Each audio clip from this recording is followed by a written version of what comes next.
அஸ்ஸலாமு அலைக்கும் வரஹ்மத்துல்லாஹி பரகாத்துஹு. இன்றைக்கி வீடியோவில் நம்ம பார்க்க போகிறது என்னன்னு கேட்டிங்கன்னா, அல்லாஹ்வோட தூதர் நபிகள் நாயகம் ஸல்லல்லாஹு அலைஹி வஸல்லம் அவர்கள் நமக்கு நிறைய நல்ல விஷயங்களை சொல்லி கொடுத்துருக்காங்க. அதாவது தொழுகை, நோன்பு, ஜக்காத்து, இஸ்லாம்னா இப்படி தான் வாழணும்னு வழிமுறைகளை நமக்கு ஏற்படுத்தி கொடுத்துருக்காங்க. ஆனால் எப்படி வேணால் வாழலாம், யார் மாதிரி வேணால் வாழலாங்கிறது இஸ்லாமுக்கு அப்பாற்பட்டது.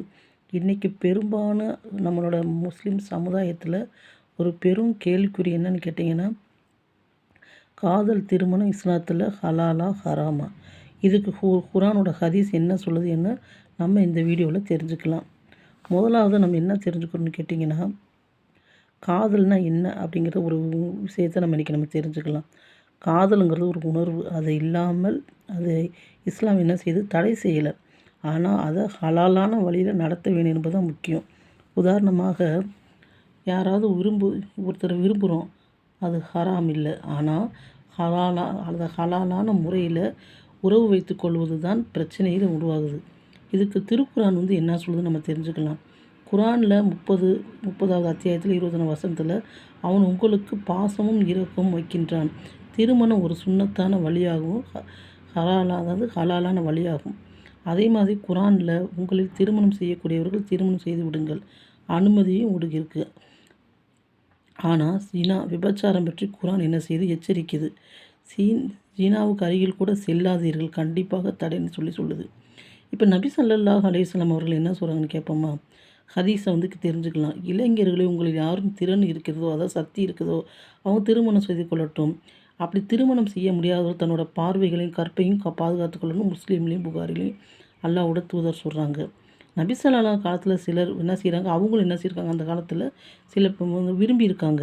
ஆனால் அதை ஹலாலான முறையில் திருமணமும் செஞ்சுருக்காங்க. ஹலால்னால் என்ன? இப்போ ஒரு பொண்ணை நம்ம விரும்புகிறோம், இல்லை ஒரு ஆண் ஒரு பெண்ணை விரும்புது.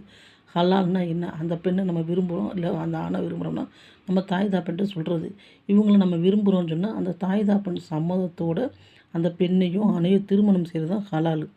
இப்போ அவங்கள தாய் தப்பனுக்கே தெரியாமல் ஹராமான முறையில் என்ன செய்கிறது, உறவு வைத்துக்கொள்வதுக்கு பேர் தான் ஹராமாக ஆகுது. இப்போ நம்ம இஸ்லாத்தில் ஏன் திருமணம் காதல் திருமணத்தை ஏற்றுக்கலையான்னு கேட்டால், காதல் திருமணத்தை இஸ்லாம் ஏற்றுக்கிறது. அதை ஹலாலான முறையில் நம்ம செய்கிறனால.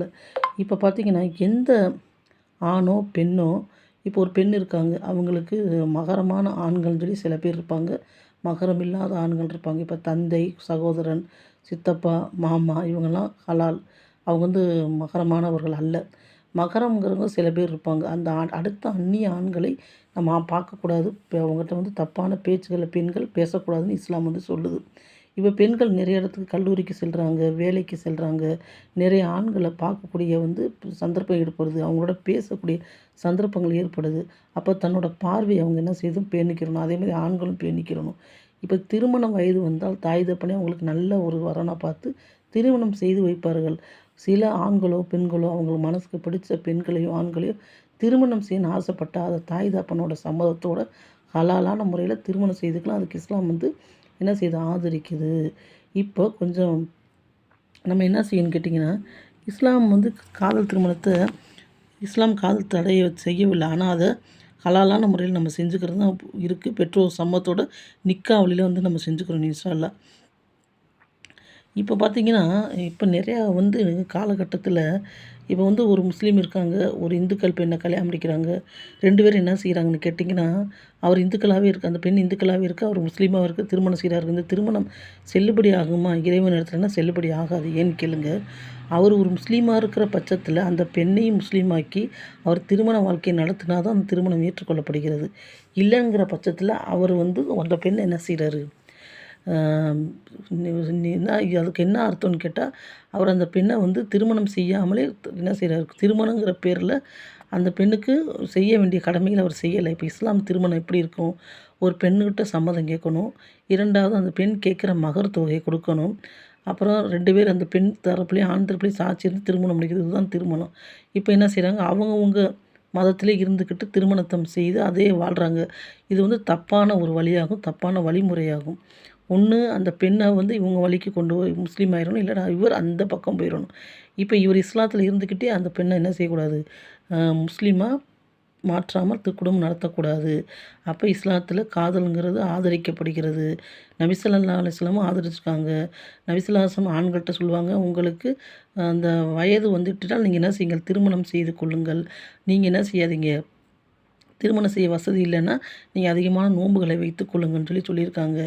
அதே மாதிரி பெண் பிள்ளைக்கு தகுந்த மாப்பிள்ளை கிடைத்தோன்னா திருமணத்தை என்ன செய்யக்கூடாது, தடை செய்யக்கூடாது. அந்தந்த வயது வந்துன்னா தாய் தகப்பன் என்ன செய்யணும், திருமணத்தை செய்து முடித்து வைத்து விடணும். இப்போ காலகட்டத்தில் நிறைய மோசமான சூழ்நிலையாக இருக்குது.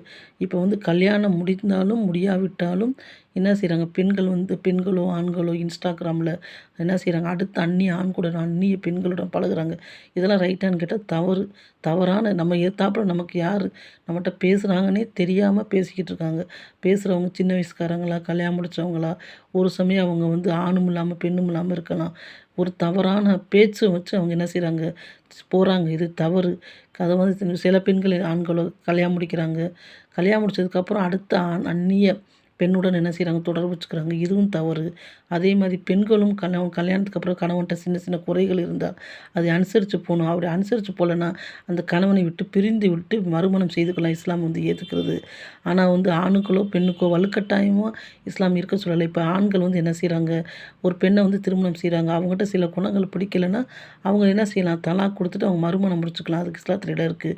அதேமாதிரி பெண்ணுக்கு பிடிக்கலைன்னா குலா கொடுத்துட்டு அவங்க என்ன செய்யலாம், மறுமணம் செய்யலாம். ஒரு ஆணோட இருந்துக்கிட்டு இன்னொரு ஆணுக்கு இன்னொரு பொண்ணோட தொடர்பு வச்சுக்கிறது மிகப்பெரிய பாவம். அவங்க செய்யும் எந்த ஒரு நல்ல அமல்களையும் அல்லாஹ் ஏற்றுக்கொள்ள மாட்டான். அல்லாஹ்வோட தூதர் சொன்னாங்க, துவா ஏற்றுக்கொள்ளப்படாதவர்களை இவர் ஒருவர், அதாவது தான் கணவனுக்கு துரோகம் செய்யும் ஒரு பெண்ணோ ஆணோன்னு சொன்னாங்க. அப்போ நம்ம அல்லாஹ்வுக்கு பயந்து ஆண்களாக இருக்கட்டும் பெண்களாக இருக்கட்டும் அனைவரும் அல்லாஹ்வுக்கு பயந்து இஸ்லாம் திருமணத்தை ஆதரிக்கிறது. அதை ஹலாலான முறையில் ஆக்கி கொண்டால். இந்த வீடியோ பிடிச்சிருந்தா நீங்கள் லைக் பண்ணுங்கள், ஷேர் பண்ணுங்கள், மற்றவங்களுக்கு என்ன செய்யுங்க, ஷேர் பண்ணுங்கள், சப்ஸ்கிரைப் பண்ணுங்கள். அஸ்ஸலாமு அலைக்கும் வரஹ்மத்துல்லாஹி வபரகாத்துஹு.